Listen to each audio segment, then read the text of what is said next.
connects back up to the Northwestern University and a group of people there that are part of a terrorist organization that is financially operating all over the world. Now, I got to say, the financial industry, they shut down a lot of Islamic money banks in the United States, saying they were terrorists.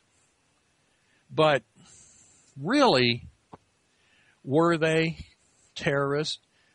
Because, Islam has a religion that says they can't participate in fractional reserve or usury.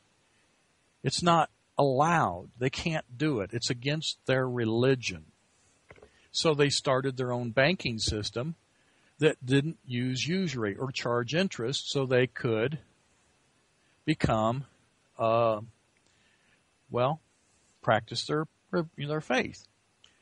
But, of course, we were all told in America, guess what? It's all about financing terrorism. And that it was all about every one of these people are funneling money into terrorists. And so then all of a sudden, many Islamic people lose it. Or any group that has a religion that tries to practice their faith gets identified. I don't care if it's Christian. I don't care if it's Jewish, Catholic, Islam. I don't care what it is. We've got this ruling elite body of people that seem, of course, to be concerned, overly concerned, I should say, about other people's money. I mean, isn't it? It's interesting because now we have this crashed market. Well, I just found out the other day, supposedly all the banks that got bailed out have now paid back their loans. But now, of course, not the corporations like Chrysler and such. But in the meantime, a lot of this money made a lot of money because it was fractional reserve.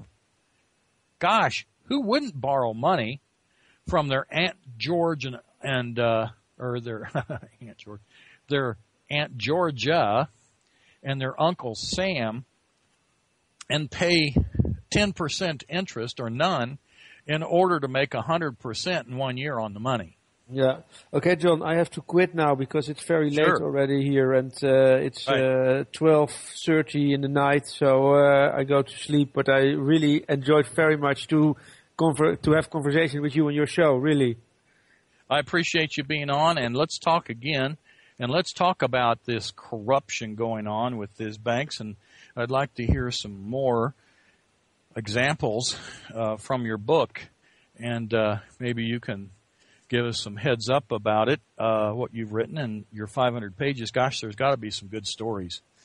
We're interested in some good journalism. And folks, this is what I'm talking about. This is journalism. This is being professional. And we've got to have more of it to get out of our mess. Mika, thank you for coming on. Folks, thank you for listening, and you've been listening to